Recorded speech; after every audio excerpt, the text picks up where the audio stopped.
ఇంట్లో fridge repair అయింది, warranty period కూడా అయిపోయింది. సర్వీస్ సెంటర్కి కాల్ చేసి 2 రోజులు అయింది. ఇంతవరకు ఎవ్వరూ రాలేదు. అక్కడికి తీసుకెళ్లి ఇద్దాం అనుకుంటున్నాను. ఆయన ఇటువైపు వస్తే మీరు కాస్త తనకి చెప్తారా అక్క?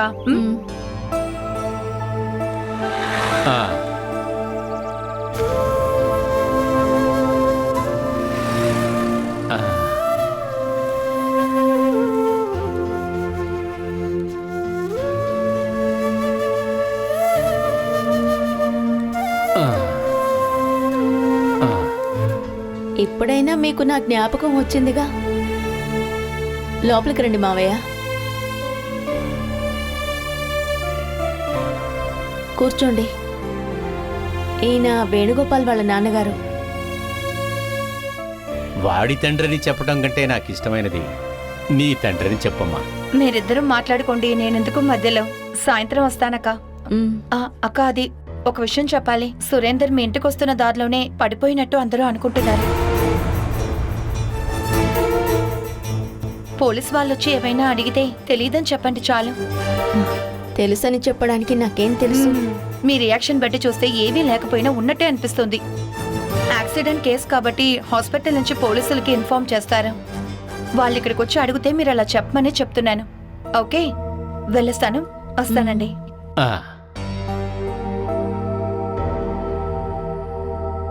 ఎవరి గురించి చెప్తుందమ్మా? హౌస్ ఓనర్ కి దెబ్బ తగిలి హాస్పిటల్లో ఉన్నారట. వెళ్ళి చూడాలమ్మా? వెళ్ళినా చూడలేము, ఐసీయూలో ఉన్నారు. ఓ, అంత పెద్ద దెబ్బ తగిలిందమ్మా? మీరుండండి, టీ తీసుకొస్తాను. నాకేమీ వద్దమ్మా. నీ దగ్గర నేను ఊరికెళ్ళటం చెప్దామనే వచ్చాను. అలాగే పిల్లల్ని కూడా చూసి వెళదామని. ఇప్పుడే స్కూల్కి వెళ్ళారు. ఓ, స్కూల్కి వెళ్ళారా? మీరెక్కడికి వెళుతున్నారు? 1-2 చోట్ల ఆలోచించి ఉంచుకున్నాను. అక్కడికి వెళ్ళిన తర్వాత మళ్ళీ ఎక్కడికి వెళ్ళాలనిపిస్తే అక్కడికి వెళతాను. మరి అత్తయ్య? తన మంచి కోసమే నేను తీర్థయాత్రలకి బయలుదేరాను కదా. కొంతమంది నేనేదో భయపడి పారిపోతున్నాను అనుకోవచ్చు, కానీ అది నిజం కాదు. నేను ఇక్కడే ఉన్నానంటే తన కష్టపడటం నేను నా కంటితో చూడాల్సి వస్తుంది. మీరు వెళితే అత్తయ్య పరిస్థితి దారుణం అవుతుంది. వెళ్లకుండా ఉంటే మన బాధలు తీరవు కదా. ఎన్నో దోషాలు మన కుటుంబానికి ఉన్నాయి. అవన్నీ పోవాలంటే ఆ ఈశ్వరుడి ఆశీర్వాదం మనకి ఎల్లప్పుడూ ఉండాలి. ఆ పూజలు చేయడానికే వెళుతున్నాను. అత్తయ్య వల్ల కాకపోతే హాస్పిటల్లో జాయిన్ చేయొచ్చుగా. తనకి ఖర్చు పెట్టగలిగే శక్తి నాకు లేదని నీకు తెలుసు కదా. అన్నిటినీ చూసేది ఆ షూమేష్ గాడే. కన్న తల్లి ఎలాగైనా సరే తొందరగా చచ్చిపోతుందా లేదా అని వాడు ఆలోచిస్తూ ఉన్నాడమ్మా.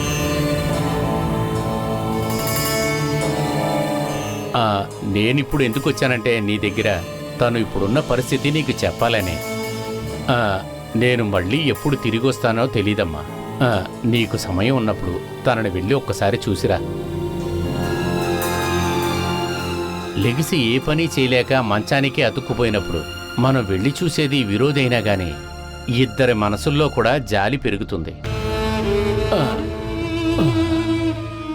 నీ మనసులో కూడా జాలొచ్చి నువ్వు తనని క్షమించగలిగితే ఒకవేళ తను కూడా లేచి నడుస్తుందేమో. ఇది నేను ఆర్డర్ వేయట్లేదు, బతిమాలుకుంటున్నానమ్మా. నీకు నేను చెప్పింది కరెక్టే అనిపిస్తే మాత్రం చెయ్యమ్మా.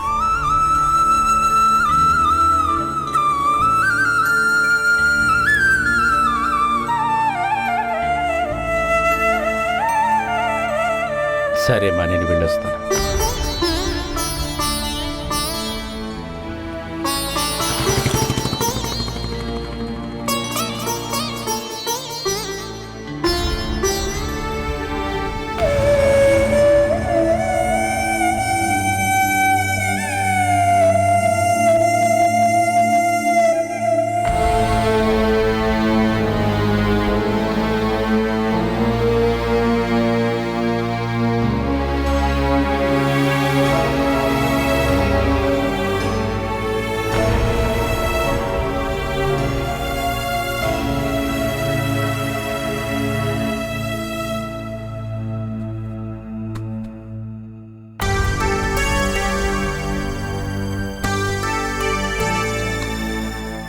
కళ్యాణి చేసిన పని కోపం వచ్చినప్పుడల్లా ఏదో ఒకటి విసిరేస్తూ ఉంటుంది.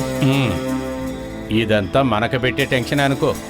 ఈ పిల్ల ఇలాగే చేస్తూ ఉంటే ఏమవుతుందో అర్థం కావటం లేదు. ఇందులో అర్థమయ్యేదేముంది? మన కుటుంబం పేరు నిలబడటానికి ఒక వారసుడు కావాలని మనం అనుకున్నాం. ఒకవేళ రెండో కానుపు మగపిల్లడై ఉండొచ్చు. ఆ, మన అదృష్టం అంతే.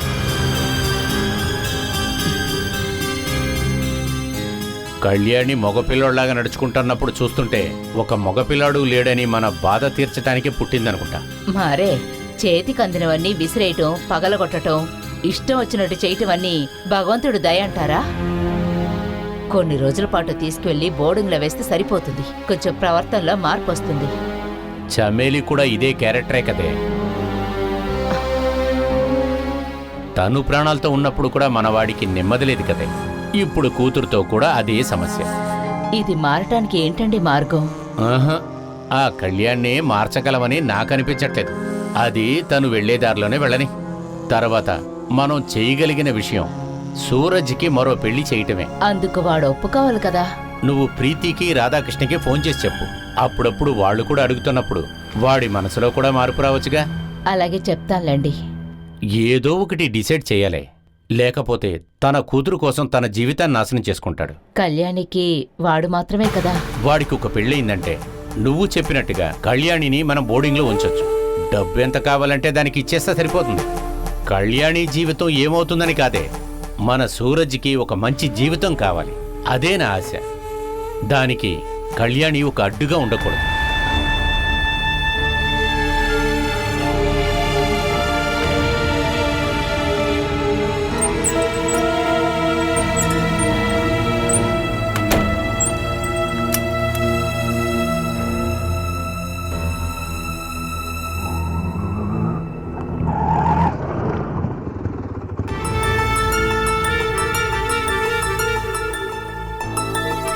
సురేందర్కి స్పృహ వచ్చింది,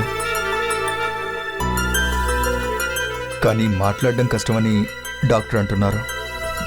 అతను విను గురించి ఏమైనా చెప్తే వాడిని అడుగుతారు. వినుయే బ్యాట్తో వాడి తల పగలగొట్టాడు అని వాడు గనక చెప్పాడంటే హత్యా ప్రయత్నాన్ని దాచి తప్పుడు సమాచారాన్ని అందించినందుకు మన ఇద్దరి మీద కేసు వేస్తారు. ఈ నిమిషం వరకు అతని ప్రాణాలకు ఎటువంటి ప్రమాదం రాకూడదనుకున్నాను. ఇప్పుడేమో అతను మన గురించి చెప్తాడనుకుంటే నాకు భయం వేస్తోంది. ఆయన మాట్లాడలేడని డాక్టర్స్ అందరూ అంటున్నారు. మాట్లాడకపోయినా రాసి చూపించగలడుగా. అలా జరిగితే మనల్ని అరెస్ట్ చేస్తారు. మనం ఎలా తప్పించుకోవాలా నేనంటుంటే నువ్వు కస్టడీ గురించి మాట్లాడతావేంటి?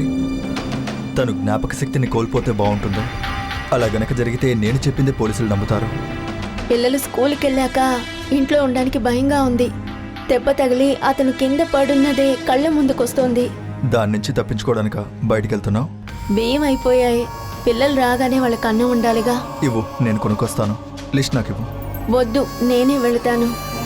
అలా నడుచుకుంటూ వెళితే కాస్త ఫ్రీగా ఉంటుంది. అయితే ఆటో ఎక్కు, నేను జంక్షన్లో డ్రాప్ చేస్తా. శివప్రసాద్, ఆ? నువ్వు వెళ్ళు, నేను నడుచుకుంటూ వెళ్తాను. పిల్లలు ఇంటికి వచ్చే సమయానికి వస్తే చాలు. ఇవాళ ట్యూషన్ లేనందువల్ల లేటుగా వచ్చినా పర్వాలేదు. అఖిల దగ్గర తాళం ఉంది. వాళ్ళిద్దరూ లోపల ఉంటారులే. సురేందర్ హాస్పిటల్లో ఉన్నాడని ట్యూషన్ చెప్పడం మానేకు. అలా మానేస్తే అందరికీ సందేహం వస్తుంది. రేపటి నుంచి అందరినీ రమ్మన్నాను. అటువంటి సంఘటన అసలు ఇక్కడ జరగలేదు. అలా ఉంటే చాలు. మన బ్యాడ్ టైం కొద్దీ ఆయన మనకి వ్యతిరేకంగా వాంగ్మూలం ఇచ్చారంటే మనం అప్పుడు ఆలోచిద్దాం. ఏదేమైనా ఒక దారి కనిపెట్టాలి. ఆలోచించడానికి ఏమీ లేదు. ఆయన నిన్ను ఇబ్బంది పెట్టే ప్రయత్నం చేసినప్పుడు విను బ్యాట్తో తల మీద కొట్టాడు. ఇక్కడి నుంచి పారిపోయిన అతను వెళ్తున్న దారిలో కింద పడిపోయారు. ఆ సమయంలో అటు వెళ్తున్న నేను ఆయన్ని హాస్పిటల్లో అడ్మిట్ చేశాను. ఈ కథ పోలీసులు నమ్ముతారా? సురేందర్ నన్ను చూడలేదు కదా, అందువల్ల నా మీద కంప్లైంట్ ఇచ్చే అవకాశం లేదు. ఇది ఇంట్లో జరిగినందువల్ల ఆయన ఇంట్లోకి చొరబడ్డారని చెప్తే సరిపోతుంది. ఏదేమైనా ఆడవాళ్ళు పిల్లలు చెప్పేదే కోర్టు ఎక్కువగా నమ్ముతుంది. ఒకవేళ సురేందర్ వచ్చిన తర్వాత మీ మీద గనక కంప్లైంట్ చేస్తే వాడి కథ అంతటితో ముగించడానికి మనం ఏదైనా ఆలోచించాలి. నీ పిల్లల గురించి మాత్రం ఆలోచించు. నీకు తెలియని ధైర్యం వస్తుంది. ఇప్పుడే నువ్వు చాలా ధైర్యంగా ఉండాలి. నమ్మకాన్ని కోల్పోకూడదు.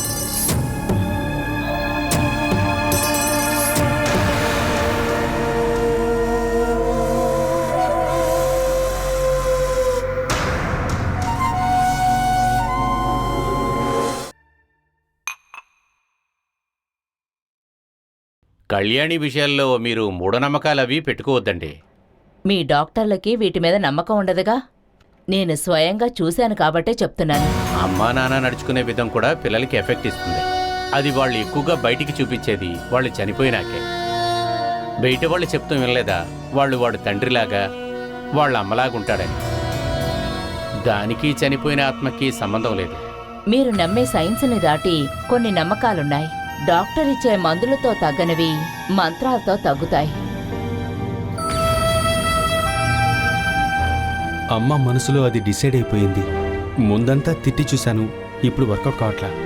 నేను ఈ విషయంలో ఒక డిసిషన్ తీసుకోవాలంటే కళ్యాణితో నేను మాట్లాడాలి. తను స్కూల్లోంచి రాగానే నేను తీసుకొస్తాను. 2 రోజుల దాకా నేను ఇక్కడ ఉండను. నేను ఫారిన్ వెళ్తున్నాను. నేను వచ్చిన తర్వాత మీరు తీసుకురండి. మీరు వచ్చేటప్పుడు అమ్మను కూడా తీసుకురండి. తను కావాలా? మనమిద్దరం మాట్లాడుతున్నప్పుడు కళ్యాణికి తోడుండాలిగా. ఓకే. ఒక పని చేద్దాం. కొన్ని రోజుల దాకా కళ్యాణికి తెలియకుండా తను నడుచుకునే విధానాలు మీరు గమనించండి. మైన్యూట్ అయిన విషయాలు కూడా అది మీరు కనిపెట్టి నాకు చెప్పాలి. కళ్యాణి విషయం మాట్లాడటానికే నన్ను మీరు పిలిచారని నేను అనుకోలేదు. ఇది చాలా టైం తీసుకొని ఆలోచించాల్సిన విషయం. నాకు ఇప్పుడు కొంచెం చాలా పనుంది. పర్వాలేదు, మీరు వచ్చేటప్పుడు మనం డీటెయిల్గా దీని గురించి మాట్లాడదాం. కళ్యాణి తన క్లాసులో ఎలా పర్ఫామ్ చేస్తుందో కూడా తెలుసుకోండి. ఇదంతా మనం కరెక్ట్గా తెలుసుకుంటేనే మనం ఏదైనా చెప్పగలం.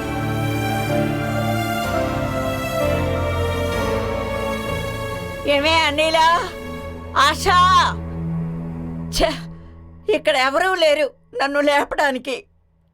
ఏమే ఆశా, అరే ఎందుకు ఇలా అరుస్తున్నారు? నన్ను లేపి తీసుకెళ్లి వాకిట్లో కూర్చోబెట్టు. కాసేపు ఎండలో కూర్చుంటా.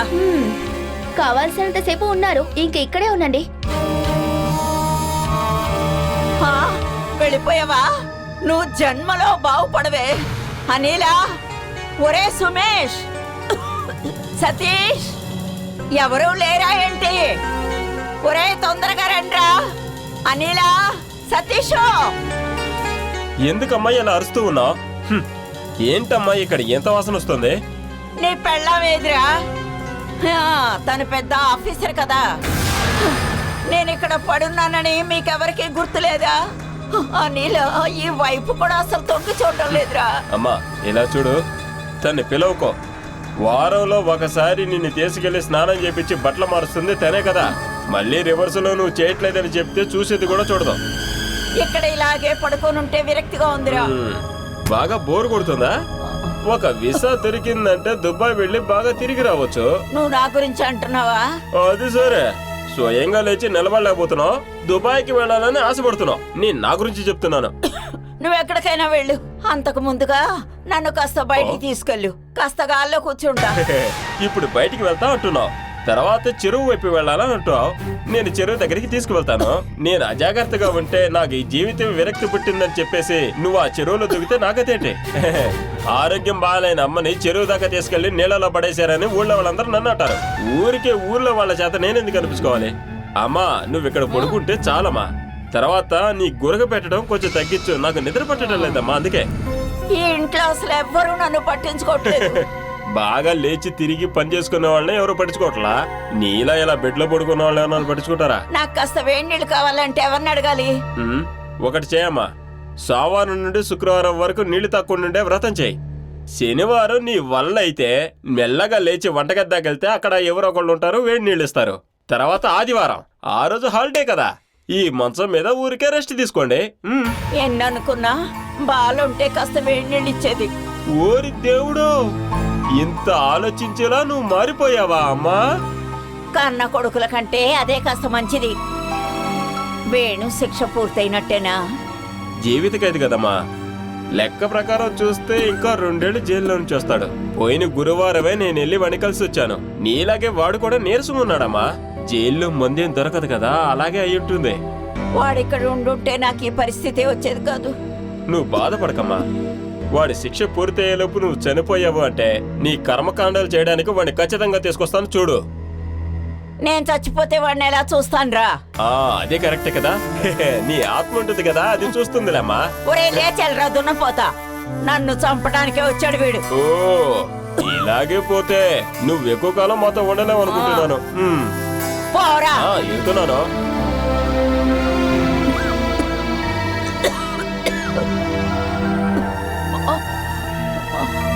దేవుడా, నన్ను ఇలాగే పడుకోబెట్టి చంపేస్తావా?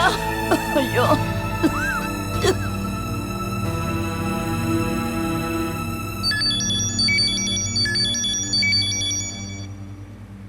హలో అయిపోయింది, నేను ఇంటికే వెళ్తున్నాను. సరే గాని మన హౌస్ నెంబర్ ఎంతో చెప్పు. సారీ ఆర్కే, నాకు అది గుర్తులేదు. మీరు అమ్మ కాల్ చేసి అడగచ్చుగా. నేనడిగింది నీకు తెలుసా అని, అమ్మని అడగండి అని చెప్పడానికి కాదు. ఇంటికెళ్ళి ఆ నంబర్ ఏంటో చెప్పు. బిల్లింగ్ ట్యాక్స్ కట్టాలి. జిత్తుకి కాల్ చేసినా చెప్తాడు కదా. ఇన్నేళ్లుగా ఆ ఇంట్లోనే ఉంటున్నావు. ఇంటి నెంబర్ తెలియనందువల్ల నీకొక పనిష్మెంట్ ఉంది. ఇంటికెళ్ళి నంబర్ చూసి చెప్పు. Okay okay. ఓకే.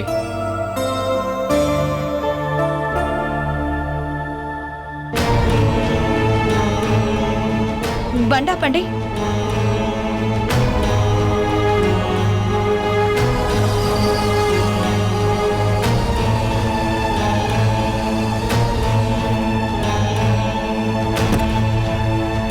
బాలా, ఏళ్ళ తర్వాత నిన్ను చూస్తున్నానే. నువ్వు అస్సలు మారలేదే బాలా. ఎంతమంది పిల్లలు? 2. నీకు ముందు కంటే ఇప్పుడు కాస్త వయసు తగ్గినట్టు అనిపిస్తోంది. తమాషాలు ఆపవే. నువ్వు ఎక్కడుంటున్నావే? ఇక్కడి నుంచి 1 కిలోమీటర్. బండెక్కవే, నేను దింపుతాను. వద్దు ప్రీతి, నేనెప్పుడు నడుచుకుంటూ వెళతాను. నిన్ను చూసిన తర్వాత కూడా నీ ఇంటికి రాకుండా ఎలా వెళ్ళగలను? నీ పిల్లల్ని కూడా చూడాలి కదా. ఆ, నీ హస్బెండ్ గురించి నేను న్యూస్ పేపర్లో చూశాను. ఎప్పుడెలా ఉన్నారు? ఆయన మారిపోయారా? తెలీదు, ఆయన గురించి ఎంక్వైరీ చేయలేదు. ఆయన ఇప్పుడు నీతో లేరా? లేదు, జైల్లో ఉన్నారు. జీవితకాలం శిక్ష, అదింకా అవ్వలేదు. అయితే నువ్విక్కడ? నేను నా పిల్లలు అద్దెంట్లో ఉంటున్నాం. ఇక్కడి నుంచి కష్టపడి 10 కిలోమీటర్లు వెళ్తే మా ఇల్లు వస్తుంది. సరే గాని ముందు నీ ఇంటికి దారేటో చూద్దాం. మ్మ్.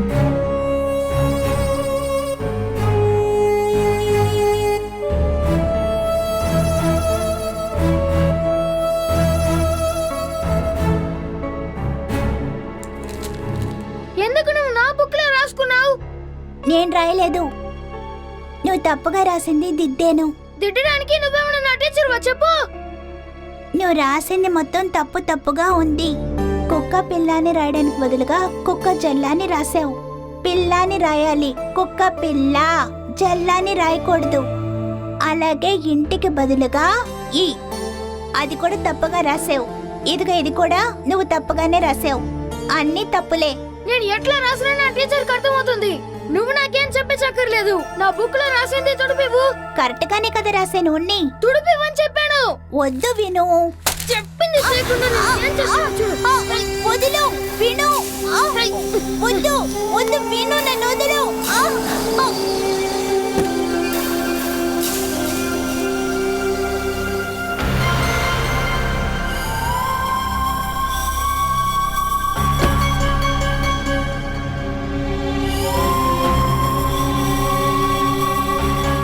అమ్మా, వీణు నన్ను కొట్టడానికి తరుగుతున్నాడు.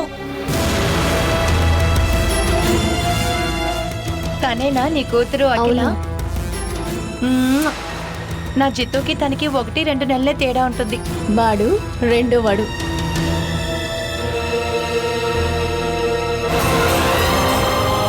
స్మెల్ వల్ల ఇంట్లోకి వెళ్ళలేకపోతున్నాను. హాల్లోకి వెళ్ళినా కూడా ఆ స్మెల్ వస్తుంది. బయట నుండి ఎవరైనా వచ్చారంటే అసహ్యం. నేనేదైనా స్ప్రే తెచ్చిస్తాను కానీ దాన్ని రూమ్ లో అంతా కొట్టు.